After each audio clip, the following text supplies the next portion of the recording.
আসসালামু আলাইকুম। আমি ফারিয়া এরাও স্যার সলিমুল্লাহ মেডিকেল কলেজে 4th ইয়ারে আছি। আজকে আমি তোমাদের আরেকটা ইম্পর্টেন্ট ক্লাস নিয়ে চলে আসছি, জিএসটি। সেটা হচ্ছে আমাদের রক্ত সঞ্চালন এবং শ্বসন ও শ্বাসক্রিয়া, দুটা খুবই গুরুত্বপূর্ণ চ্যাপ্টার। চ্যাপ্টার 4 নম্বর চ্যাপ্টারটা একটু বড় আছে, কিন্তু তোমরা যদি দেখো জিএসটি প্রশ্নের মধ্যে খুবই সিলেক্টিভ প্রশ্ন থেকে হচ্ছে আমাদের প্রশ্ন আসে। যেরকম সিলেক্টিভ প্রশ্নগুলোর মধ্যে আমরা কি কি পেয়ে যাচ্ছি, প্রথমেই আসে হচ্ছে আমাদের বিভিন্ন রক্তকণিকার কাজ, তারপরে ধরো বিভিন্ন টেস্টগুলো থেকে আমরা জানতে পারি। তো আমরা দেখো প্রশ্ন সলভ করতে করতে সামনে আগাই, ঠিক আছে? আচ্ছা, দেখো প্রথমে আমরা পেয়ে যাচ্ছি হচ্ছে প্রথম প্রশ্ন। দেখো, রক্তের কোন কোষটা অ্যান্টিবডি তৈরি করে? এখন কোশ্চেনের অ্যান্সার আমরা জানি, তো যখনই প্রশ্ন সলভ করবা চেষ্টা করবা ওই টপিকটা একবার করে পড়ে ফেলার, কারণ কি যেহেতু টিচারের নজরে একবারে প্রশ্নের মধ্যে চলে আসে, টপিকটা খুবই গুরুত্বপূর্ণ হয়ে গেছে। তাহলে দেখো, আমাদের রক্তকণিকা, প্রত্যেকটা রক্তকণিকার কাজ খুবই ইম্পর্টেন্ট। হিমোগ্লোবিনের 7 থেকে 8টা কাজ আছে। হিমোগ্লোবিনের মেইন মানে লোহিত রক্তকণিকা আর কি, লোহিত রক্তকণিকার 7 থেকে 8টা কাজ হচ্ছে তোমাদের বইয়ের মধ্যে আছে। ওর মেইন কাজটা কি, ওর মেইন ফাংশনটা কি? ওর মেইন ফাংশনটা হচ্ছে ধরো ওর মধ্যে হিমোগ্লোবিন থাকে, যার কারণে আমাদের রক্তের রং লাল লাল দেখায়। তারপরে ধরো লোহিত রক্তকণিকা পড়তে গেলে ও কোথায় উৎপন্ন হয়, ওর গড় আয়ু কত, এই সব কিছু আমরা পড়ছি। শ্বেত রক্তকণিকা পড়তে গেলে 5 ধরনের শ্বেত রক্তকণিকা, মানে আমাদের গ্র্যানুলোসাইট, অ্যাগ্রানুলোসাইট, তারপরে এর মধ্যে কি পড়ে আমাদের মোনোসাইট, তারপরে আমাদের লিম্ফোসাইট, নিউট্রোফিল, বেজোফিল, ইউসিনোফিল, প্রত্যেকটা কাজ আমাদের জন্য খুবই গুরুত্বপূর্ণ। ঠিক আছে, তাহলে মোনোসাইট কি করবে? মোনোসাইট হচ্ছে আমাদের পরবর্তী ম্যাক্রোফেজের মাধ্যমে সে ফ্যাগোসাইটোসিস করে। লিম্ফোসাইটের মধ্যে 2 ধরনের লিম্ফোসাইট পাই। তার মধ্যে আমরা কি কি লিম্ফোসাইট পাই? T lymphocyte, B lymphocyte. আমাদের যেহেতু প্রশ্নের মধ্যে এটা চলে আসবে, তো আমরা এটা এখান থেকে দেখে যাচ্ছি। দেখো, টি লিম্ফোসাইটের মধ্যে আমরা কি পাই? টি লিম্ফোসাইট পাই, বি লিম্ফোসাইট পাই। ঠিক আছে, এই টি লিম্ফোসাইট ও 2 দিন ভাবে কাজ করতে পারে। ঠিক আছে, ওর একটা টাইপ তোমার হেল্পার টি সেল হিসেবে কাজ করে। হেল্পার মানে কি? হেল্পার মানে হচ্ছে সে অন্য কাউকে হেল্প করে। কিসের মাধ্যমে? ও হচ্ছে ধরো বি সেলকে বা ধরো অন্যান্য তোমার শ্বেত রক্তকণিকাকে চিনাই দেয় যে দেখো ওখানে একটা ফরেন বডি ঢুকছে, ওকে ধ্বংস করতে হবে। ঠিক আছে, বা ও ফ্যাগোসাইটোসিসে হেল্প করছে। এছাড়াও আমাদের এক টাইপের টি সেল আছে যেটা সাইটোটক্সিক টি সেল। সাইটো মানে হচ্ছে সেল, টক্সিক মানে হচ্ছে আমরা জানি বিষাক্ত। তাহলে সেলের জন্য বিষাক্ত কিছু টি সেল থাকতে পারে। এখন চলে আসি যে বি লিম্ফোসাইট কি করে? বি লিম্ফোসাইট হচ্ছে আমাদের মেইনলি ও হচ্ছে অ্যান্টিবডি তৈরি করে। ঠিক আছে, অ্যান্টিবডি তৈরি করে, অ্যান্টিজেনের উপস্থিতির উপর ভিত্তি করে আমাদের অ্যান্টিবডিগুলো তৈরি হয়। এটা খুবই খুবই ইম্পর্টেন্ট। বি কোর্স থেকে আমরা কি পাই? অ্যান্টিবডি পাই। আচ্ছা, বি কোর্স থেকে বা বি এর প্লাজমা কোর্স থেকে আমরা অ্যান্টিবডি পাই। তারপরে চলে আসে মেমোরি বি সেল তৈরি করতে পারে। মেমোরি সেল আসলে টি সেলও তৈরি করতে পারে, মেইনলি লিম্ফোসাইটগুলো মেমোরি সেল তৈরি করে। মেমোরি সেলের কাজ কি? মেমোরি সেলের কাজ হচ্ছে একটা ইনফেকশন আমার বডির মধ্যে ঢুকেছে, আমার বডি ইমিউনিটি সিস্টেম ওটাকে রেকগনাইজ করে রাখছে যে হ্যাঁ এটা একবার ঢুকেছে। পরবর্তীতে যখন আমি ওটা দ্বারা আবার সংক্রমিত হব, তখন আমার বডি ইমিউনিটি সিস্টেম অ্যাক্টিভ হয়ে সেটাকে ধ্বংস করার চেষ্টা করবে। ঠিক আছে, তাহলে আমরা এখানে লিম্ফোসাইটের কাজ পেয়ে গেলাম। থ্রোম্বোসাইটের কাজ কি? থ্রোম্বোসাইটের কাজ, মেইন কাজ হচ্ছে ও আমাদের বডি মানে ব্লাডকে ক্লট করতেছে, আমার বডি ব্লিডিং কে কমাচ্ছে। ঠিক আছে, এছাড়াও ওর আরো কয়েকটা কাজ তোমাদের বইয়ের মধ্যে আছে। আমাদের এই থ্রোম্বোসাইট কিন্তু সেরোটোনিন রিলিজ করে। ঠিক আছে, তারপরে হচ্ছে এই থ্রোম্বোসাইট কিন্তু কিছু পরিমাণ ফ্যাগোসাইটোসিস করে থাকে। আরো অনেকগুলো কাজ আছে, তোমরা সেগুলো অবশ্যই খুবই খুবই ভালো করে পড়বে। প্রত্যেকটা কাজ খুবই গুরুত্বপূর্ণ। ঠিক আছে, আচ্ছা তাহলে দেখো এই যে আমরা মোনোসাইট, গ্রানুলোসাইট সবগুলো কাজ মোটামুটি বলে ফেলছি। তার মানে অ্যান্সার কি? এটার অ্যান্সার হচ্ছে লিম্ফোসাইট। আমরা পরের প্রশ্ন চলে যাই। দেখো, পরের প্রশ্নের মধ্যে আমরা পাচ্ছি কি, সেটা হচ্ছে হৃৎপিণ্ডের অবস্থান, হৃৎপিণ্ডে পেশির অবস্থান জানার জন্য আমরা কোন পরীক্ষা করি? যে মাত্র তোমাকে বললাম যে আমাদের এই যে কার্ডিয়াক যে টেস্টগুলো, এই টেস্টগুলো খুবই গুরুত্বপূর্ণ। এগুলো থেকে তোমাদের জিএসটিতে প্রশ্ন আসে, বা ধরো আমাদের স্বাভাবিক জীবনযাপনের জন্য এগুলো আমাদের জন্য জানাটা দরকার আমি মনে করি। আচ্ছা, তো দেখো এখানে আমরা কি কি টেস্ট পাচ্ছি। ফার্স্ট আমরা পেয়ে যাচ্ছি হচ্ছে ট্রোপোনিন 1। তো তোমরা কি বলতে পারবে? আচ্ছা, এটা তো আমাদের রেকর্ড ক্লাস। তো ট্রোপোনিন টেস্ট আমরা করি। ট্রোপোনিন টেস্ট করার মাধ্যমে মেইনলি হচ্ছে মানে বলতে পারো ধরো আমার কোথাও একটা ব্লক আছে বা কোনো জায়গায় হচ্ছে আর্টেরিওস্ক্লেরোসিস বা অ্যাথেরোস্ক্লেরোসিস হয়ে আছে, তখন আমি হচ্ছে ট্রোপোনিন দিয়ে চেক করতে পারি যে আসলে আমার এখন হার্টের স্টেট কি। ঠিক আছে, তারপরে চলে আসি ইসিজি, ইটিটি। ঠিক আছে, ইসিজি কখন করি? ইসিজি হচ্ছে মেইনলি আমার ইলেকট্রোকার্ডিওগ্রাম, মানে ইসিজি হচ্ছে প্রাইমারি। ঠিক আছে, প্রাইমারি। তো আমি এটাকে এভাবে করে রাখতাম, ইসিজি বা এবিসি দিয়ে মনে রাখতাম। তো আমরা প্রাইমারি স্টেজে কি করি? ABCD পড়ি না, তো এটা আমরা বলি প্রাইমারি প্রাথমিক শিক্ষা বলি। তাহলে এই ইসিজির মাধ্যমে আমার হার্টের প্রাথমিক অবস্থা বা প্রাথমিক রোগ, ধরো একটা রোগ হয়েছে, প্রাথমিক অবস্থা জানার জন্য হচ্ছে আমরা ইলেকট্রোকার্ডিওগ্রাম বা ইসিজি করে দেখি। এখন চলে আসি ইটিটি, এক্সারসাইজ টলারেন্স টেস্ট কেন করি? ইটিটি করি হচ্ছে আমাদের হৃৎপিণ্ডের অবস্থা বা কার্যক্ষমতা ভালোভাবে জানার জন্য। তুমি বলতে পারো তাহলে আপু এটাই তো মনে হয় সি, তো মনে হয় অ্যান্সার হওয়ার কথা, বাট না, আমি তোমাকে এখানে বলছি পেশির অবস্থা। প্রত্যেকটা টেস্টই আমরা হার্টের অবস্থা জানার জন্যই করতেছি, বাট আমি যখন তোমাকে স্পেসিফিকলি বলে দিচ্ছি পেশির অবস্থা, পেশি, তাহলে পেশির জন্য আমরা করি হচ্ছে MRI। আমি মনে রাখতাম হচ্ছে এইভাবে, পেশির যদি ধরো বৈজ্ঞানিক নাম বলি আমরা চলে আসে মায়ো ওয়ার্ডটা, মায়ো বা মাসেল, ঠিক আছে, মায়ো বা মাসেল। তাহলে এই মায়ো বা মাসেল এম দিয়ে মনে রাখতাম MRI। তাহলে আমি পেশির অবস্থা জানার জন্য কোনটা করি? পেশির অবস্থা জানার জন্য হচ্ছে আমি MRI করি, ঠিক আছে, পেশির অবস্থা জানার জন্য কি করি? MRI করি। এছাড়াও আমাদের আরো কিছু আছে, ধরো হচ্ছে আমাদের BNP আছে, ঠিক আছে। আচ্ছা, BNP টেস্ট আমরা কেন করি? হার্ট ফেলিয়ারের জন্য করি। তারপরে ধরো আসে আমাদের অ্যাঞ্জিওগ্রাম আছে, অ্যাঞ্জিওগ্রাম কেন করি? অ্যাঞ্জিওগ্রাম দেখি যে আমাদের কোথাও ব্লক টক আছে কিনা, ঠিক আছে। ওকে, চলে যাই আমরা। দেখো কোনটা রক্তনালীর সংকোচন ঘটিয়ে আমাদের রক্তপাতটাকে কমাচ্ছে, ঠিক আছে, কোনটা রক্তনালীর সংকোচন ঘটিয়ে রক্তপাত হ্রাস করে? এই যে আপু তোমাকে ফার্স্টে বলে আসছিলাম যে আমাদের থ্রোম্বোসাইট, থ্রোম্বোসাইট কি কাজ করে? থ্রোম্বোসাইটে একটা কাজের মধ্যে আছে, ও কিন্তু সেরোটোনিনও কিছু পরিমাণ রিলিজ করে। তো এই যে সেরোটোনিন মেইনলি করে হচ্ছে ও আমাদের রক্তনালীটাকে, সেরোটোনিন একটা ভেসো কনস্ট্রিক্টর হিসেবে কাজ করে। সেরোটোনিন কি একটা ভেসো কনস্ট্রিক্টর, ঠিক আছে, ভেসো কনস্ট্রিক্টর। তোমরা হয়তো এই টার্মগুলোর সাথে খুব একটা বেশি পরিচিত না, বাট জাস্ট মনে রাখার জন্য মনে রাখো। ভেসো কনস্ট্রিক্টর মানে হচ্ছে, ভেসো মানে ভেসেল, কনস্ট্রিক্টর মানে হচ্ছে, কনস্ট্রিক্ট মানে হচ্ছে সংকোচন করা। তাহলে এই সেরোটোনিন কি করে? ও হচ্ছে ভেসো কনস্ট্রিক্টর, তোমার ভেসেলগুলোকে সংকোচন করে ফেলে। দেখো থ্রোম্বোসাইট, থ্রোম্বোসাইটের কাজ হচ্ছে তোমার ব্লাড ধরো রক্তপাত হয়েছে, ওই রক্তপাতটাকে কমাবে। তাহলে ও সেরোটোনিনের মাধ্যমে রক্তপাতটাকে কমায়। কিভাবে কমায়? সেরোটোনিন গিয়ে তোমার ভেসেলগুলোকে, ধরো আমার ভেসেলটা এরকম ছিল, এখান থেকে প্রচুর পরিমাণে ব্লিডিং হচ্ছে, এখন সেরোটোনিন কি করবে? ও গিয়ে এই ব্লাড ভেসেলগুলোকে সংকেত দিচ্ছে তোমরা সংকুচিত হয়ে যাও, তখন জায়গা কম থাকলে রক্তপাত কম হবে, তখন ও গিয়ে তোমার ভেসেলগুলোকে কনস্ট্রিক্ট করে ফেলে, যার ফলে আমার ব্লাড ফ্লোটা আস্তে আস্তে করে কমতে থাকে। তাহলে এই সেরোটোনিন কি করে? রক্তনালীর সংকোচন ঘটিয়ে আমার রক্তপাতকে হ্রাস করে, ঠিক আছে। তাহলে তুমি বলতে পারো যে আচ্ছা বাকিগুলো কাজ কি, ঠিক আছে। হিস্টামিনের কাজ, হিস্টামিন মেইনলি ভেসোডাইলেটর হিসেবে কাজ করে, ভেসেলগুলো উল্টা ডাইলেট করে দেয়। থ্রোম্বোপ্লাস্টিন আমরা জানি সেও রক্তপাতটাকে কমায়, কিন্তু থ্রোম্বোপ্লাস্টিন কিন্তু তোমার ইয়াটাকে সংকোচন করে না, রক্তনালীকে সংকোচন করে না। হেপারিন মেইনলি হচ্ছে একটা কি বলবো, একটা মিউকাস যদি বলতে পারো, নাও বলতে পারো, সমস্যা নেই। ও হচ্ছে তোমার অ্যান্টিকোয়াগুলেন্ট। আসলে ও অ্যান্টিকোয়াগুলেন্ট মানে কি? যেটা আমার কোয়াগুলেট করতে দিচ্ছে না, রক্তটাকে জমাট বাঁধতে দিচ্ছে না। ও রক্তনালীর ভিতরে নিঃসৃত হয়, বেজোভিল থেকে নিঃসৃত হয় হেপারিনটা। এটা বেজোভিল থেকে নিঃসৃত হয়ে কি করে? আমাদের রক্তনালীর ভিতরে গিয়ে ও রক্তনালীকে সংকুচিত হতে বাধা দিচ্ছে, ঠিক আছে। তো আসলে কি বলবো, যার ফলে আমার রক্তনালীর ভিতরে রক্তটা জমাট বাঁধতেছে না। এটা আসলে একটু কমপ্লেক্স মেকানিজম দিয়ে যায়, তোমাদের এত কিছু জানা লাগবে না। ওকে, তাহলে আমাদের অ্যান্সার হচ্ছে বি। ওকে, চলে আসি ব্যারো রিসেপ্টর জিনিসটা কি, ঠিক আছে। আচ্ছা, তোমরা তোমাদের বইয়ের মধ্যে কিছু উচ্চচাপ ব্যারো রিসেপ্টর পড়ছো। তো ব্যারো রিসেপ্টর মেইনলি মানে ব্যারো মানে হচ্ছে প্রেশার। তো আমাদের বডির কিছু কিছু জায়গার মধ্যে, মানে ধরো কিছু জায়গা বলতে আমাদের কিছু নার্ভ একসাথে হয়ে এগুলো আমার বডিকে কোনোভাবে হাই ব্লাড প্রেশার হয়ে গেছে কিনা বা ব্লাড প্রেশার কমে গেছে কিনা, এই জিনিসগুলো হচ্ছে আমাদের ডিটেক্ট করে, যেটাকে আমরা বলি উচ্চচাপ ব্যারো রিসেপ্টর, নিম্নচাপ ব্যারো রিসেপ্টর, ঠিক আছে।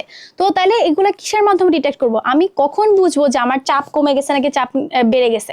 যখন সেখানে আমার নার্ভ এন্ডিং থাকবে, কারণ সব তো আমার ব্রেইনের খেলা। তাহলে নার্ভ যদি না বোঝে তাহলে কি আমার ব্রেন পর্যন্ত যাবে? তাহলে আমাদের ব্যারো রিসেপ্টর গুলো হচ্ছে মেইনলি কি? সংবেদী স্নায়ু প্রান্ত। কি?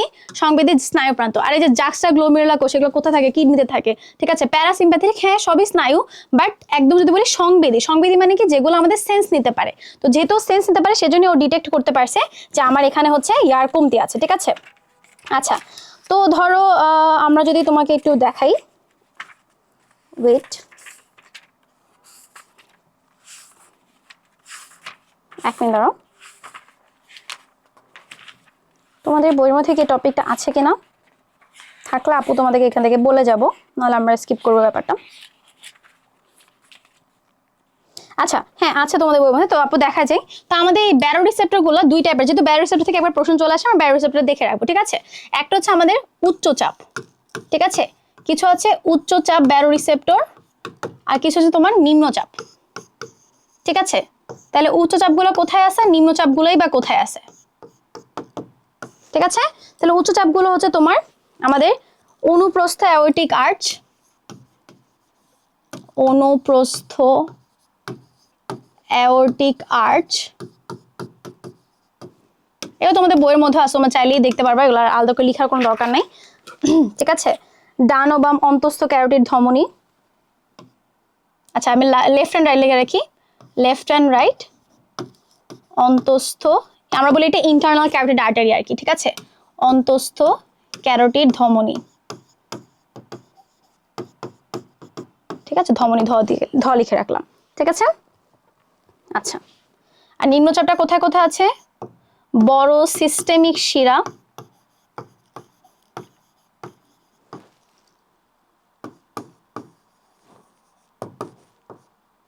পালমোনারি ভেসেল, পালমোনারি রক্ত বাহিকা, আর হচ্ছে ডান অ্যাট্রিয়াম ও ভেন্ট্রিকুলার প্রাচীরে। আচ্ছা, আমি এখানে লিখে রাখি, right atrium and right ventricle. ঠিক আছে, তাহলে দেখো আমার যখন আমার ব্লাড প্রেশার বেড়ে যাচ্ছে, থাকে না আমাদের আব্বু আমরা বলে যে আমার ব্লাড প্রেশার খুব বেড়ে গেছে, আমি খুব হাইপার হয়ে গেছি। তাহলে এই যে ব্লাড প্রেশার বেড়ে গেছে, এগুলো আমরা কোথা দ্বারা ডিটেক্ট করি? এই যে আমাদের কিছু অনুপ্রস্থিক অ্যাওর্টিক আর্চ আছে। আর্চ বলতে হচ্ছে সেখানে বোঝাচ্ছে ধরো আমার কয়েকটা আর্টারি সেখানে গিয়ে হচ্ছে অ্যাওর্টা। অ্যাওর্টা মানে কি? অ্যাওর্টা মানে হচ্ছে মহাধমনীগুলোকে বোঝায়, বড় বড় ধমনীগুলোকে বোঝায়, তাই না? তো আমার ধরো ধমনীগুলো ওখানে মিলিত হচ্ছে একটা আর্চের মতো। আর্চ ধরো এরকম একটা আর্চ তৈরি করছে, তো এসব জায়গা হচ্ছে আমার এই উচ্চচাপ ব্যারোরিসেপ্টরগুলো থাকছে। তারপর ধরো আমার left and right internal carotid artery. ঠিক আছে, তোমরা ইংলিশ নামটা মনে রাখলে বেশি ভালো মনে রাখতে পারবা। আমাদের ক্যারোটিড আর্টারি দুই টাইপের আছে, external carotid artery, internal carotid artery. আমি দেখেছি আপনার জিএসটি একটা ভার্সিটির মধ্যে এই ইন্টারনাল নাকি এক্সটার্নাল ক্যারোটিড আর্টারি একটা ব্রাঞ্চ দিয়েও প্রশ্ন আসছে। যাই হোক, তো এই যে ইন্টারনাল ক্যারোটিড আর্টারি, এখানে থাকে আমার হাই ব্লাড প্রেশার। তাহলে লো ব্লাড প্রেশারগুলো কোথায় থাকে? লো ব্লাড প্রেশারগুলো থাকে হচ্ছে ধরো মেইনলি বড় বড় যে সিস্টেমিক শিরাগুলো। সিস্টেমিক শিরা বলতে কি বোঝায়? আমার পুরো বডি থেকে যেখান থেকে ব্লাডগুলো নিয়ে আসতেছে। ঠিক আছে, বড় বড় সিস্টেমিক শিরা। তারপর ধরো আমার লাংসের মধ্যে যেই ভেসেলগুলো দিয়ে হচ্ছে ব্লাড যাওয়া আসা করতে, সেই ভেসেলগুলোর মধ্যে। আর আমার রাইট অ্যাট্রিয়াম আর রাইট ভেন্ট্রিকলে মাসেলের প্রাচীরের মধ্যে হচ্ছে আমার এই ইয়াগুলো থাকে। ঠিক আছে, আচ্ছা, চলে যাই আমরা পরের প্রশ্নে। পরে দেখো, কোন কোষ হতে হিস্টামিন ক্ষরণ হয়? এটা আপনাদেরকে অলরেডি বলে ফেলেছে। দেখছো, এই যে একই প্রশ্ন, মানে বিভিন্ন রক্তকণিকার কাছ থেকে প্রশ্নগুলাই বারবার রিপিট হচ্ছে। তাহলে দেখো, এই যে হিস্টামিন, হেপারিন দুইটা এইচে কার থেকে ক্ষরণ হয়? বেজোফিল থেকে ক্ষরণ হয়। ঠিক আছে, আচ্ছা, রক্তকণিকার রক্ত রঞ্জিতকরণে আমরা কোনটা ব্যবহার করি? আচ্ছা, এখন যদি রঞ্জিতকরণ বলতে কি বোঝায়? রঞ্জিতকরণ মানে হচ্ছে ধরো আমি কারো ব্লাড গ্রুপিং করব, বা ধরো আমি কারো ব্লাডটাকে নিয়ে চেক করলাম যে এর মধ্যে আসলে কোন কোষটা আছে, এখানে কি তোমার গ্রানুলোসাইট আছে নাকি অ্যাগ্রানুলোসাইট, এইভাবে করে টেস্ট করব। তো এই যে আমি ব্লাডটা নিয়ে এখন দেখবো কিসে? দেখার জন্য তো আমার মাইক্রোস্কোপে তো আমি এমনি তো দেখতে পারবো না। তুমি যদি ভাবো তুমি তোমার হাত মাইক্রোস্কোপে দিলে এমনি ভালো করে দেখতে পারবে, কিছু দেখতে পারবে না। আমাদের কোনো কিছু দেওয়ার আগে মাইক্রোস্কোপে স্লাইডের মধ্যে একটু কালার মিক্স করে নিতে হয়। আপনারা আপনাদের বইয়ের মধ্যে বারবার এই ওয়ার্ডটা পড়ছেন, লিশম্যান রঞ্জকে রঞ্জিত করে, লিশম্যান রঞ্জকে রঞ্জিত করে। ঠিক আছে, তো আমরা এটাকে বলি লিশম্যান স্টেইনিং। তাহলে দেখো, রক্তকণিকা রঞ্জিতকরণ আমরা কোনটা ইউজ করি? লিশম্যান স্টেইনিং ইউজ করি। ঠিক আছে, বাকিগুলো করি, কিন্তু বাকিগুলো আমরা রক্তকণিকার ক্ষেত্রে করি না। ঠিক আছে, আশা করি বুঝছেন। চলে আসে পরের প্রশ্নে, হৃদযন্ত্রের রোগ নির্ণয়। এই যে দেখছো, প্রাথমিক ওয়ার্ডটা একটু আগে পড়ে আসছি, তাহলে কোনটার ক্ষেত্রে হবে? অ্যান্সার হচ্ছে আমার ইসিজি। দেখছো, একই প্রশ্ন, একই টপিক থেকে প্রশ্ন বারবার রিপিট হচ্ছে। সো তুমি বুঝতে পারছো এখন টপিকগুলো কি পরিমাণ ইম্পর্টেন্ট। দেখো, চলে আসি, কাইল এক ধরনের কি? ঠিক আছে, তো কাইল মেইনলি এক ধরনের লিপিড। কোথায় থাকে? আমাদের লসিকার মধ্যে থাকে। আপনারা পড়ছেন লসিকা, ধরো লসিকার কালার এরকম ইয়েলোইশ কেন, বা ধরো একদম হোয়াইটিশ কালার কেন? কারণ কাইল এক ধরনের চর্বি, আমরা জানি চর্বির কালার হচ্ছে তোমার হোয়াইট থাকে। এই কারণে ধরো কাইলের উপস্থিতির কারণে তোমার এই লসিকাটা হচ্ছে তোমার ধরো এরকম সাদা সাদা দেখা দিতে পারে। ঠিক আছে, যাই হোক, কাইল তাহলে আমাদের কি এক ধরনের লসিকা না, ও মেইনলি এক ধরনের তোমার লিপিড বলতে পারো, বাট যেহেতু এখানে আছে কাইল হচ্ছে আমাদের লসিকার মধ্যে থাকে। ঠিক আছে, আচ্ছা, এবার প্রশ্ন দেখো, রক্ততঞ্চনের 5 নাম্বার ফ্যাক্টর কি? তো আমরা কেন জানি না, সবাই হচ্ছে তোমার রক্ত ইয়ার মধ্যে 4টা ফ্যাক্টর পড়ি, কেন জানি মনে করে দুনিয়া খতম। বাট রক্তের তোমার যে 13টা ফ্যাক্টর আছে, 13টা ফ্যাক্টরের নাম মুখস্থ রাখার চেষ্টা করবা। ঠিক আছে, আচ্ছা, তো আমরা প্রথম 4টা মনে রাখাছি এভাবে, ফুল পরে টুপ করে, প্রথম চারটা মনে রেখেছে এইভাবে, ফুল পরে টুপ করে, ঠিক আছে। তো ফুল দিয়ে মনে রাখি হচ্ছে ফাইব্রিনোজেন, ঠিক আছে, ফাইব্রিনোজেন, ফাইব্রিনো লিখে রাখি, তুমি বুঝবে আশা করি।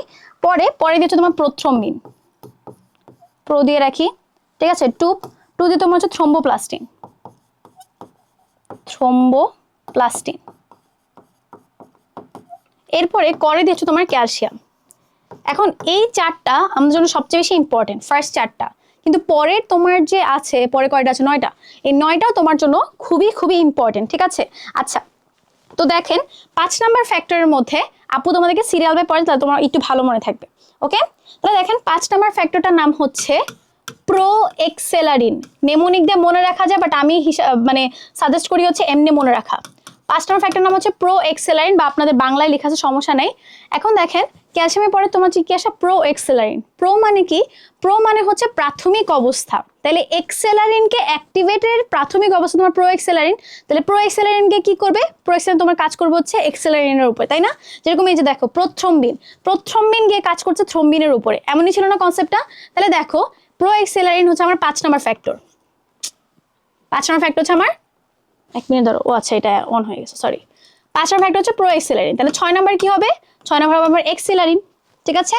তাহলে 5 হয়ে গেল প্রো এক্সেলারিন, 6 হয়ে গেল আমার এক্সেলারিন, ঠিক আছে। আচ্ছা, এখন দেখেন 7 নাম্বারে আমি চলে আসতেছি কিসে? 7 নাম্বারে চলে আসতেছে হচ্ছে আমার pro stable factor, stable factor বা প্রো কনভার্টিং, প্রো কনভার্টিং, ঠিক আছে। তাহলে আমার এই 4টার পরে প্রো এক্সেলারিন, এক্সেলারিন, এরপর চলে আসছে আমি প্রো কনভার্টিং, বা আমি এখন একটু স্টেবল অবস্থায় চলে যাব। 8 আর 9 নাম্বার ফ্যাক্টর আপনারা চিনেন। 8 এবং 9 নাম্বার ফ্যাক্টর আপনারা ইয়াতে পড়ছেন, কিসে পড়ছেন? ওই যে হিমোফিলিয়া পড়ছেন, haemophilia A and haemophilia B. সেখানে আমরা পড়ছেন কি হিমোফিলিয়া এ হয় হচ্ছে তোমার অ্যান্টি হিমোফিলিক ফ্যাক্টরের অভাবে, তাই না? অ্যান্টি হিমোফিলিক ফ্যাক্টরের অভাবে হয় হচ্ছে হিমোফিলিয়া এ, অ্যান্টি হিমোফিলিক। 9 নাম্বার ছিল হচ্ছে হিমোফিলিয়া বি হয় তোমার ক্রিসমাস ফ্যাক্টর, ঠিক আছে। ক্রিসমাস মনে রাখতে পারো তোমরা, ক্রিসমাস ফ্যাক্টরের কারণে। তাহলে দেখো আমার ওখানে 4টা, এখানে তোমার 9 পর্যন্ত পড়া হয়ে গেছে না? মুখস্থ হয়ে গেছে না? এখন আমাদের বাকি আছে শুধু আর অল্প কয়টা, 10, 11, 12, ঠিক আছে। আচ্ছা, তো দেখেন 10 নাম্বারের নামটা খুব সুন্দর, স্টুয়ার্ট ফ্যাক্টর। 10 নাম্বারের নাম কি? Stewart factor. 10 নাম্বার নাম হচ্ছে স্টুয়ার্ট ফ্যাক্টর, ওকে। এখন দেখেন 11, 12, 13। তো 11 নাম্বারের সাথে হচ্ছে আমি মনে রাখতাম হচ্ছে এভাবে, যে আমাদের 3 রোল এবং 11 রোলের মধ্যে হচ্ছে একটু ভালো সম্পর্ক আছে, মানে ওরা হচ্ছে বেস্ট ফ্রেন্ড। তাহলে 3 রোলের নাম কি ছিল? থ্রোম্বোপ্লাস্টিন। 11 রোলের নাম হচ্ছে প্লাজমা থ্রোম্বোপ্লাস্টিন, ঠিক আছে। প্লাজমা প্লাস আপনি মনে রাখতে পারেন যে +3 দিয়ে রাখবেন, তাহলে বুঝবেন হচ্ছে এটার সাথে আপনার 3 রোলের হচ্ছে ভালো সম্পর্ক। তাহলে আমার 11 নাম্বার গেল হচ্ছে প্লাজমা থ্রোম্বোপ্লাস্টিন। 12 আছে কে? 12 আর 13 বাকি, ঠিক আছে, ওকে। 12 নাম্বারটার নামটা একটু ইউনিক, এই যে 10 আর 12 নাম হচ্ছে একটু ইউনিক। 10 এর নাম হচ্ছে স্টুয়ার্ট, 12 নাম হচ্ছে হ্যাগম্যান। 12 নাম কি? হ্যাগম্যান ফ্যাক্টর, ঠিক আছে। এখন দেখেন আপনার সব কাজ শেষ, সব ফ্যাক্টর লিখে ফেলছেন, এখন সবাইকে একটু স্টেবিলাইজ করতে হবে না? তাহলে এই যে 13 নাম্বার হচ্ছে আমার fibrin stabilising factor, fibrin stabilising factor, stabilising, ঠিক আছে। তাইলে আমাদের এই 4টা এখান থেকে পড়া হয়ে গেল, 5, 6, 7, 8, 9, 10, 11 পড়া হয়ে গেছে, 12, 13 পড়া হয়েছে। আশা করি আপনাদের সবার মুখস্থ থাকবে। তাহলে 5 নং ফ্যাক্টর কোনটা? প্রোথ্রম্বিন। নো, প্রোথ্রম্বিন আমাদের কত নাম্বার? 2 নাম্বার ফ্যাক্টর, ভুল। ক্যালসিয়াম 4 নাম্বার ফ্যাক্টর, ভুল। প্রো কনভার্টিং কত নাম্বার ফ্যাক্টর? এই যে 7 নাম্বার ফ্যাক্টর। তাহলে আমার অ্যান্সার হচ্ছে সি, ঠিক আছে। আশা করি আপনাদের ক্লিয়ার। এখন চলে আসেন ফাইব্রিনোজেন থাকে না কিসে? ফাইব্রিনোজেন মানে কি? যেটা আমাদের ক্লটিং এ হেল্প করবে, ক্লটিং ফ্যাক্টরের মধ্যে আমরা ফাইব্রিনোজেনকে পাইছি, ঠিক আছে। আচ্ছা, তো তাহলে আমরা আমাদের রক্তের প্লাজমা এবং সিরামের মধ্যে যখন পার্থক্য পড়েছিলাম, আমরা পড়েছিলাম প্লাজমার মধ্যে আমাদের ফাইব্রিনোজেন থাকে, এই জন্য আমাদের রক্তটা জমাট, ধরো কোনো জায়গায় কেটে গেলে রক্তটা জমাট বাঁধতে পারে। কিন্তু আমাদের যে সেরামটা থাকে, সেই সেরামের মধ্যে কোনো থাকে না, কোনো ফাইব্রিনোজেন থাকে না, এর মধ্যে কোনো ক্লটিং ফ্যাক্টর থাকে না। আমরা যখন প্লাজমা এবং সেরামের পার্থক্য পড়ছিলাম, তখন আমাদের মধ্যে মেইন পার্থক্য এটাই ছিল যে এই যে জমাট বাঁধার ফ্যাক্টরটা, তারপর হচ্ছে কালারের মধ্যে একটু পার্থক্য থাকে, ঠিক আছে। তাহলে আমাদের ফাইব্রিনোজেন থাকে না কিসে? রক্তে, সেরামের মধ্যে হচ্ছে ফাইব্রিনোজেন থাকে না, ওকে। আচ্ছা, এরিথ্রোসাইট মানে কি? আমাদের লোহিত রক্তকণিকা। এর স্বল্প আয়ুর কারণ কি? মানে এর গড় আয়ু হচ্ছে 120 দিন। তো কেন এত কম আয়ু কেন? কারণ হচ্ছে আমাদের এই যে এরিথ্রোসাইটের একদম আদি পর্যায় পর্যন্ত তোমরা যদি মেডিকেলে চান্স পাও ইনশাল্লাহ, তখন আপনারা পড়বেন যে এরিথ্রোসাইটগুলো কিভাবে কিভাবে আসে। তো ওর আদি অবস্থা পর্যন্ত ওর মধ্যে নিউক্লিয়াস থাকে, একটা পর্যায়ে গিয়ে ওর ডেভেলপমেন্টে একটা পর্যায়ে গিয়ে ওর মধ্যে নিউক্লিয়াসে চলে যায়। তো আমরা জানি নিউক্লিয়াসের ভিতরে ধরো আমার ডিএনএ আরএনএ থাকবে, এই ডিএনএ আরএনএ আমার রিপ্রোডাকশনে হেল্প করবে। তো যেহেতু এই আরবিসির কোনো নিউক্লিয়াস নাই, সেহেতু ও এই রিপ্রোডিউসটা করতে পারতেছে না, ঠিক আছে। এই জন্য ওর স্বল্পায়ুর কারণ আমরা বলতে পারি কি, ওর মধ্যে কোনো নিউক্লিয়াস নাই, ওর মধ্যে কি নাই, কোনো নিউক্লিয়াস নাই, ঠিক আছে। I hope clear. এখন চলে আসি 12 নম্বর প্রশ্নে। 12 নম্বর প্রশ্ন হচ্ছে, আচ্ছা এটা জাস্ট একদম মুখস্থ করতে হবে, কারণ এগুলো হচ্ছে আগের বইয়ে এসব ইনফরমেশন ছিল, এগুলো অনেক আগের প্রশ্ন, এগুলো আসার সম্ভাবনা এখন অনেক কম। নিউক্লিয়াস বিশিষ্ট লোহিত কণিকা থাকে হচ্ছে কোন প্রাণীতে, ব্যাঙে থাকে, এটা আগের বইয়ের ইনফরমেশন, এখন এগুলো জীবনে আসবে না, ঠিক আছে। আচ্ছা 13 নম্বর, মেরুদণ্ডী প্রাণীর হিমোগ্লোবিন কোথায় থাকে? এখন এটা নিয়ে কনফিউশন হয় হচ্ছে, এটা কি তোমার রক্ত রসেও থাকে? না, হিমোগ্লোবিন কিন্তু শুধুমাত্র হচ্ছে লোহিত কণিকায় থাকে, এই জন্য শুধুমাত্র আমাদের রেড ব্লাড সেলটাই রেড কালার দেখায়। যদি রক্ত রসে থাকে তাহলে তুমি রক্ত রস নিতা, তখন দেখতে ওইটাও হচ্ছে তোমার হয়ে আছে, মানে লাল হয়ে আছে। বাট আমাদের প্লাজমা কালার কিন্তু লাল না, আমাদের প্লাজমা কালার হচ্ছে ঈষৎ হলুদ, ঠিক আছে, সাদা বা ঈষৎ হলুদ বলতে পারি আমরা। আচ্ছা, ডাক্তার যখন তোমার পালস চেক করে তখন তিনি মেইনলি কি চেক করে? ঠিক আছে, তাহলে দেখো ডাক্তার হচ্ছে মেইনলি যখন এভাবে করে পালস চেক করে না, তো এখানে আমাদের কোন আর্টারি আছে আপনারা বলতে পারেন কেউ? এখানে হচ্ছে আমাদের রেডিয়াল আর্টারি, আমাদের এখানে রেডিয়াস বোনটা না, এই যে আমাদের এই পাশটা বৃদ্ধাঙ্গুলি, এই পাশে হচ্ছে আমার রেডিয়াস বোনটা। তো রেডিয়াস বোনের এখান দিয়ে হচ্ছে আমার রেডিয়াল আর্টারি পাস করে। তো ডাক্তার যখন আমার এখানে পালস চেক করে, সে মেইনলি আমাদের রেডিয়াল আর্টারির বিটটা চেক করে আর কি। আপনি নিজে এখানে হাত দিয়ে চেক করতে পারবেন যে আপনার এখানে রেডিয়াল আর্টারি দেখবেন দপ দপ দপ দপ করতেছে, তাহলে সে কি চেক করে? মেইনলি ধমনীর স্পন্দন চেক করে, ঠিক আছে। আচ্ছা, কোনটা রক্তে খনিজ উপাদানের মধ্যে নাই? এগুলো আপনাদের এখন মুখস্থ থাকতে হবে। রক্তের উপাদানগুলোর মধ্যে কোনটা কত পার্সেন্ট জৈব হচ্ছে 7 থেকে 8%, তারপরে অজৈব হচ্ছে 0.8 থেকে 0.9%। এইগুলোর মধ্যে কোনটা খনিজ উপাদান আছে এগুলো আপনাদের মুখস্থ থাকতে হবে, ঠিক আছে। তাহলে অ্যান্সার কি? ওর মধ্যে ক্যালসিয়ামও থাকে, ক্লোরাইড তো অবশ্যই থাকবে কারণ একটু লবণাক্ত, ঠিক আছে। বাইকার্বনেটও থাকে না হচ্ছে ফসফেট আয়নটা থাকে না, তাহলে অ্যান্সার হচ্ছে আমার বি, ঠিক আছে। আচ্ছা, এরপর চলে আসি, মানব দেহে রোগ প্রতিরোধকের কাজ করে কোনটা? এগুলো ইজি, এটা তুমি জানো, শ্বেত রক্তকণিকা, তাই না? এটা ইজি প্রশ্ন। আচ্ছা, অ্যাট্রিয়াল চক্রে স্থিতিকাল কত? ঠিক আছে, প্রশ্ন কি? অ্যাট্রিয়াল চক্রের স্থিতিকাল কত? ওকে, তো আমরা পড়ছি যে আমাদের ধরো 1 সেকেন্ডে যদি 75টা করে বিট দেয়, তাহলে আমরা হিসাব করছিলাম এভাবে করে 60/75, অ্যান্সার আসছিল হচ্ছে 0.8, তাই না? তো আমাদের পুরো চক্রটাই তুমি বলতে পারো কার্ডিয়াক চক্রটাই 0.8 সেকেন্ড করে।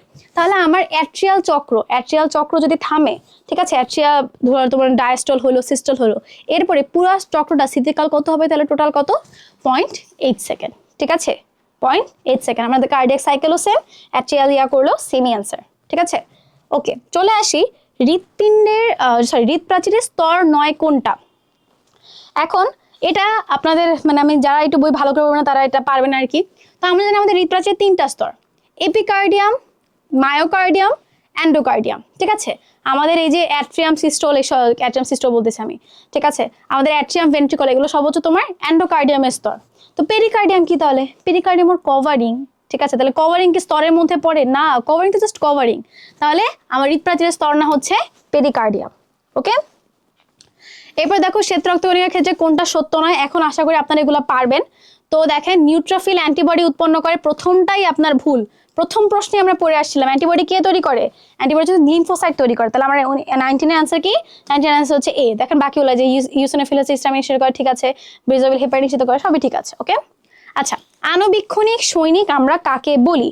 তো দেখবেন আপনাদের হচ্ছে লিম্ফোসাইটের মধ্যে একটা লাইন আছে, আমরা লিম্ফোসাইটগুলোকে বলি হচ্ছে আণুবীক্ষণিক সৈনিক। কারণ ওই যে বলো না, লিম্ফোসাইট একাই দেখো ওই তোমার হেল্পারে কাজ করতেছে, ওই মনে রাখতেছে, ও তারপরে ধরো লিম্ফোসাইট তারপর এই যে অ্যান্টিবডি তৈরি করতেছে, তাহলে দেখো ও একটা সোলজার যেরকম ট্রেইনড আপ থাকে সোলজারের মতো কাজ করছে। এই জন্য আমরা লিম্ফোসাইটকে বলি হচ্ছে মলিকুলার সোলজার বা আণুবীক্ষণিক সৈনিক, ঠিক আছে। আচ্ছা, নিচের কোনটার কারণে রক্তবাহিকা, এগুলো অনেকবার বলে ফেলছি, হেপারিনের কারণ হচ্ছে রক্তবাহিকার ভিতরে রক্তটা জমাট বাঁধে না, ওটা ন্যাচারাল অ্যান্টিকোয়াগুলেন্ট, ঠিক আছে। প্রাপ্তবয়স্ক মানুষের শরীরে প্লাটিলেটের স্বাভাবিক পরিমাণ কত? তো নর্মালি আমাদের প্লাটিলেট তোমার বলতে পারো হচ্ছে 2.5 লাখের মতো থাকে, বাট যদি ধরো আমি রেঞ্জে বলি তাহলে রেঞ্জে তোমার হচ্ছে 15 মানে 1.5 লাখ থেকে 45 লাখ পর্যন্ত, কি বলি 1.5 লাখ থেকে কি বলে 4.5 লাখ বলে মেবি, তাই না? হ্যাঁ 4.5 লাখ বলে, আমি কোন ইউনিটে বলছে আল্লাহ জানে। যাই হোক, তাহলে নর্মালি ধরো 2.5 লাখ পর্যন্ত আমরা বলি হচ্ছে স্ট্যান্ডার্ড, বাট একটা নর্মাল রেঞ্জে বলে আমরা 1.5 লাখ থেকে 4.5 লাখ পর্যন্ত থাকতে পারে। 1.5 লাখের কমে নামলে আমরা বুঝবো যে ওর কোনো সমস্যা আছে, ডেঙ্গুর কারণে তোমার প্লাটিলেট কমে যেতে পারে। আর যদি 4.5 লাখের উপরে হয়ে যায় তখন আমরা বুঝবো সমস্যা, তখন দেখা যাবে ব্লাড ভেসেলের ভিতরেই হচ্ছে তোমার রক্ত জমাট বাঁধা শুরু করছে। আচ্ছা, এগুলো খুবই সহজ। হৃৎপিণ্ডের প্রকোষ্ঠের প্রসারণকে আমরা কি বলি? সংকোচন স দিয়ে শুরু হয়, তাহলে সংকোচন হচ্ছে সিস্টল, স দিয়ে সংকোচন, স দিয়ে সিস্টল, আর প্রসারণকে আমরা বলি হচ্ছে ডায়াস্টল। একদম বাচ্চাদের প্রশ্ন এগুলা। আচ্ছা দেখো, এরপরে ব্যাকটেরিয়ার সংক্রমণে তোমার হচ্ছে হৃৎপিণ্ডে কোন ধরনের রোগ হয়? এগুলা তোমাদের এই টেক্সট বুকের আন্ডারে পড়ে না, বাট বিভিন্ন পরীক্ষা আসে, আপু তোমাদেরকে বলে রাখি। তো দেখো, প্লুরাইটিস হচ্ছে তোমার কি প্লুরার রোগ। প্লুরাকার, প্লুরা হচ্ছে ফুসফুসের কভারিং, তাহলে এটা তো আমার এখানেই বাদ পড়ে যায়। পিত্ত পাথরি, পিত্ত মানে কি আমাদের হচ্ছে পিত্তথলি, তাহলে পিত্তথলি কি আর হৃৎপিণ্ডের রোগ হবে? তাহলে এটাও ভুল। নিউমোনিয়া আমরা জানি আমাদের ঠান্ডার কারণে নিউমোনিয়া হয়, তো ঠান্ডা নিউমোনিয়া অবশ্যই ফুসফুস অ্যাটাক হবে, তাহলে এটা অ্যাটাক হচ্ছে না। তো আমরা বুঝে গেছি এন্ডোকার্ডাইটিস হবে, নামেই আছে কার্ডো। আমরা জানি কার্ডিয়াম বা কার্ডিয়াক ওয়ার্ডটা হচ্ছে হার্টের সাথে রিলেটেড। এটা ছাড়াও মনে রাখবা ব্যাকটেরিয়া সংক্রমণে ওর হচ্ছে তোমার সেভ হয়, কি হয় সরি সেভ, ঠিক আছে? সাব অ্যাকিউট ব্যাকটেরিয়াল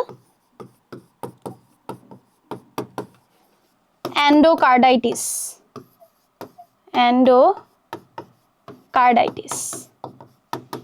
ঠিক আছে? সাব অ্যাকিউট ব্যাকটেরিয়াল এন্ডোকার্ডাইটিস হয় তোমার এই ব্যাকটেরিয়া আক্রমণের কারণে, ঠিক আছে? এই জন্য আমরা এটাকে বলেছি এন্ডোকার্ডাইটিস রোগ হয়। ওকে, চলেছি পরের প্রশ্নের মধ্যে।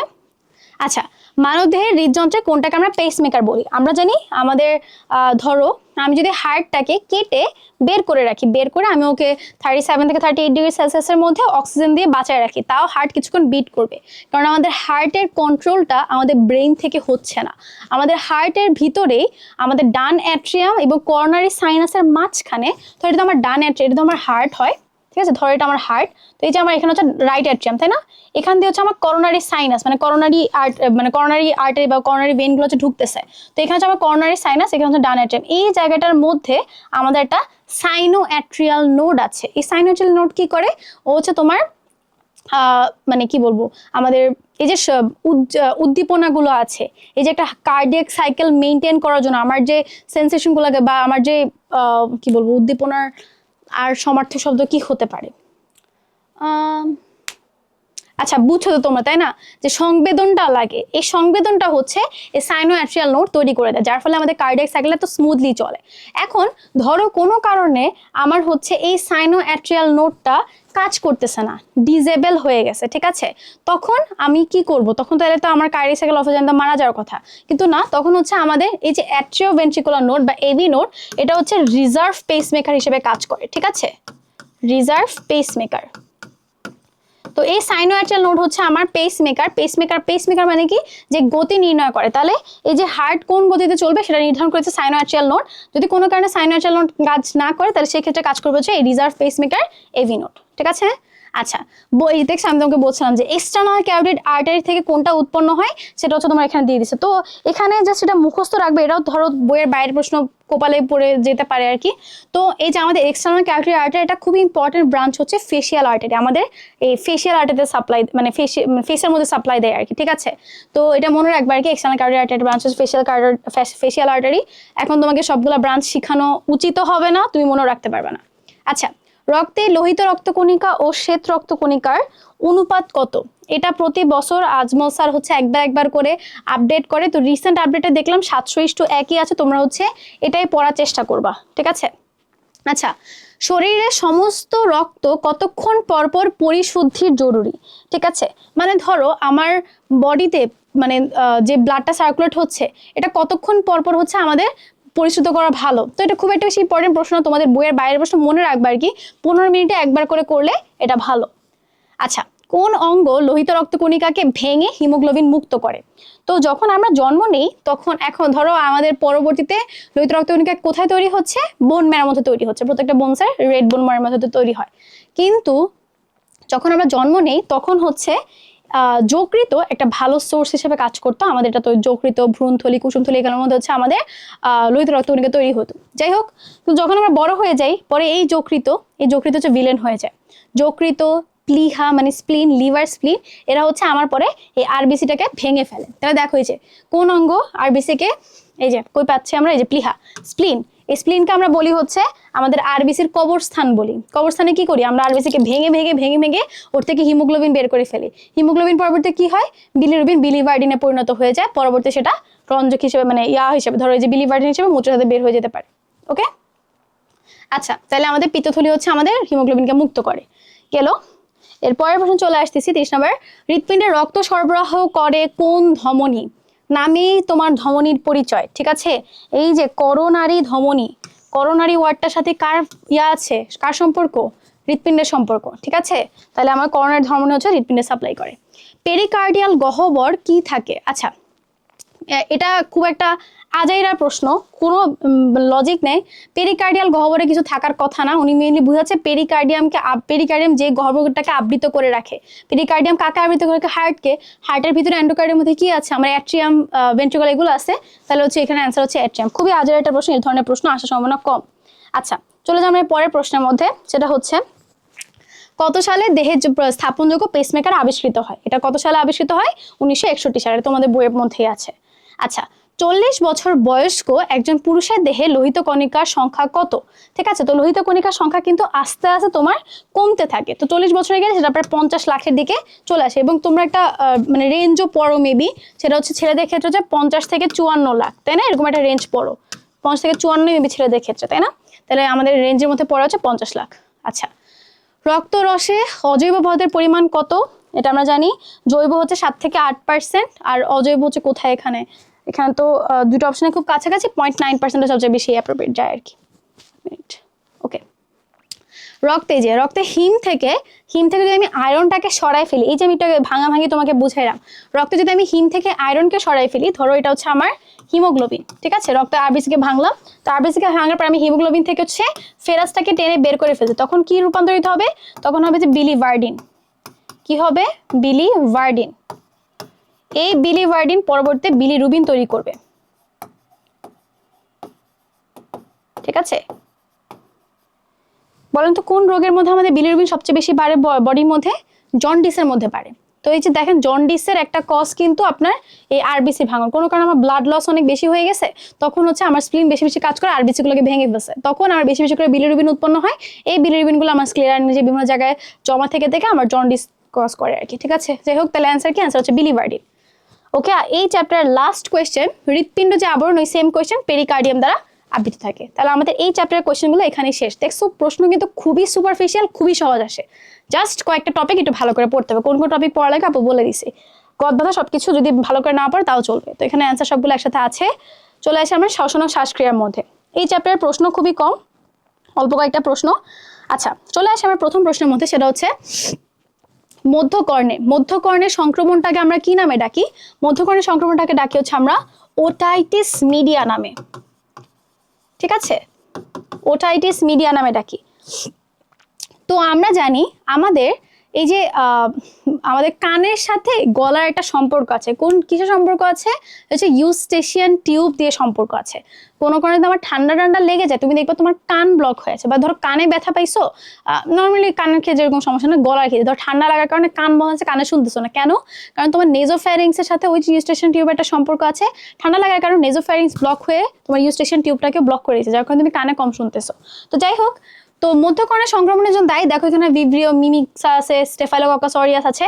এখানে আসলে প্রত্যেকটাই কম বেশি দায়ী, কিন্তু সবচেয়ে বেশি দায়ী হচ্ছে এই নিউমোনিয়ার কারণে তোমার ওটাইটিস মিডিয়ার, মানে ধরো একটা বাচ্চা যখন নিউমোনিয়া হয় তখন তার ওটাইটিস মিডিয়ার এক্সপোজার অনেক বেড়ে যায়, ঠিক আছে? তার অ্যান্সার হচ্ছে আমার স্ট্রেপ্টোককাস নিউমোনিয়া। আচ্ছা, রক্তের মাধ্যমে বেশিরভাগ কার্বন ডাইঅক্সাইড কিসের মাধ্যমে পরিবহন হয়?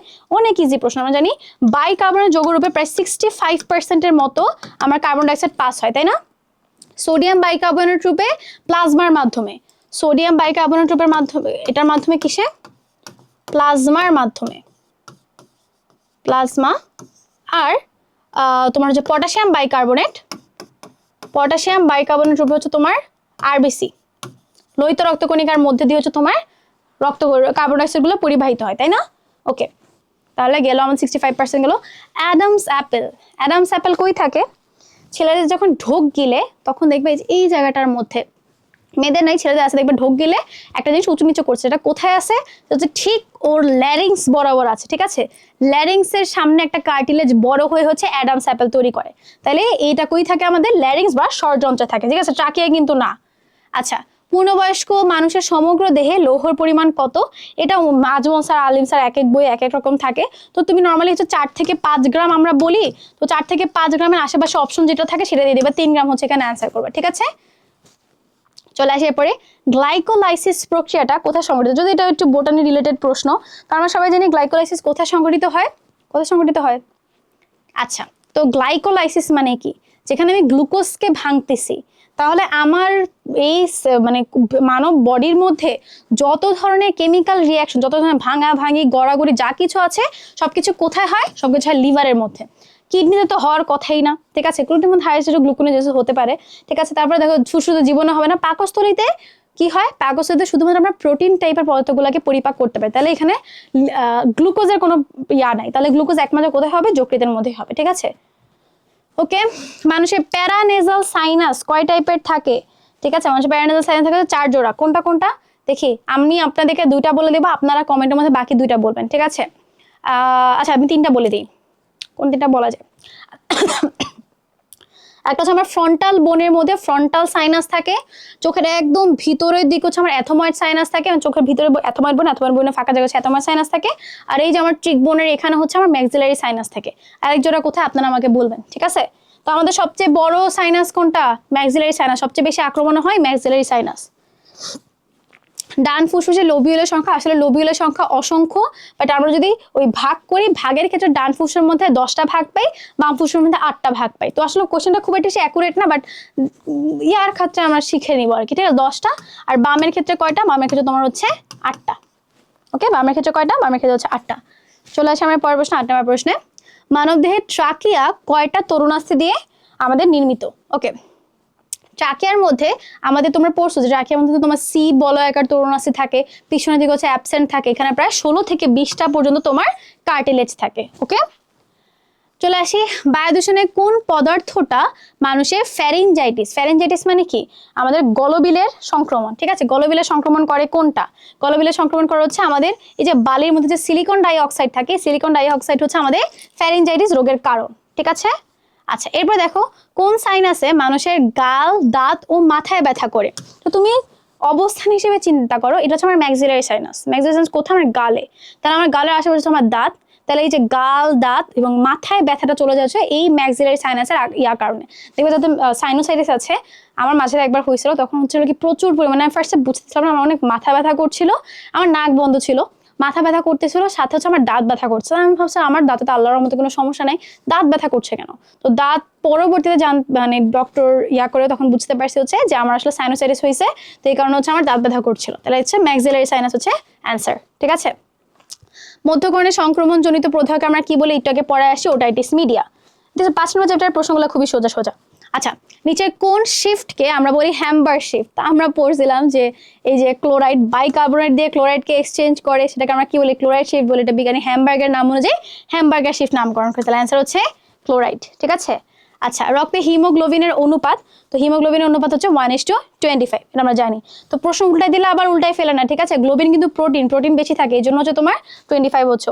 ওকে, ডায়াফ্রাম সংকোচনের জন্য কোনটা দায়ী? তো ডায়াফ্রাম হচ্ছে কই থাকে? ডায়াফ্রাম হচ্ছে আমার বক্ষ গহ্বরকে উদর গহ্বর থেকে আলাদা করে। ডায়াফ্রাম হচ্ছে মধ্যচ্ছদা। ডায়াফ্রামে কোন নার্ভ সাপ্লাই দেয়? ডায়াফ্রাম, এই দিয়ে মনে রাখবা, ফ্রেনিক নার্ভ হচ্ছে ডায়াফ্রামে সাপ্লাই দেয়, তাই না? আর অকুলেটরি কোথায় সাপ্লাই দিবে? চোখের মধ্যে। অডিটরি কানে সাপ্লাই দিবে। ভেগাস অনেক জায়গায় সাপ্লাই দেয়, ঠিক আছে? আচ্ছা, কার্বন ডাই অক্সাইড কোন যৌগ রূপে প্লাজমার মাধ্যমে পরিবাহিত হয়? একটু আগে দেখা আসছি, প্লাজমার মাধ্যমে কোনটা? Sodium bicarbonate. আর ইয়ার মাধ্যমে, লোহিত রক্তকণিকার মাধ্যমে কোনটা? Potassium bicarbonate. অ্যালভিওলার থলি যেখান থেকে উৎপন্ন হয়, অ্যালভিওলার থলি কোথা থেকে উৎপন্ন হয়? অ্যালভিওলার থলি হচ্ছে তোমার মেইনলি অ্যালভিওলার নালী দিয়ে উৎপন্ন হয়ে তারপর সে অ্যালভিওলার থলি, তাহলে এটা হচ্ছে আমার অ্যালভিওলার নালী, তাহলে অ্যান্সার হচ্ছে সি। ঠিক আছে, তারপর আজকে লাস্ট প্রশ্ন, ট্রাকিয়া থেকে বাম ফুসফুসে তোমার পরিবহন করে কোনটা? তো ট্রাকিয়া, ধরো হচ্ছে এটা আমার ট্রাকিয়া, ট্রাকিয়াগুলো দুইটা ফুসফুসে ভাগ হয়ে গেছে, এটা আমার ডান ফুসফুস, এটা বাম ফুসফুস। এবার বাম ফুসফুসে সে অনেকভাবে ভাগ হয়ে হয়ে হয়ে হয়ে কি তৈরি করে? আমাদের অ্যালভিওলাস তৈরি করে। তাহলে ডায়াফ্রাম তো কোনোভাবেই অ্যান্সার না, ল্যারিংস, স্যাকাস এগুলো কোথেকে আসলে? অ্যান্সার হচ্ছে অ্যালভিওলাস। অপশন অনেক অবভিয়াস, দেখলেই বোঝা যায়। ওকে, তাহলে এই যে এখানে সব অ্যান্সার দেওয়া আছে। দ্যাটস অল, আজকের ক্লাস এই পর্যন্তই। আশা করি চ্যাপ্টার 2টা তোমাদের ক্লিয়ার হয়ে গিয়েছে এবং চ্যাপ্টার 2টা খুবই সহজ, একটু পড়লে এখান থেকে সবগুলো অ্যান্সার করতে পারবা। Thank you everyone, best of lakh.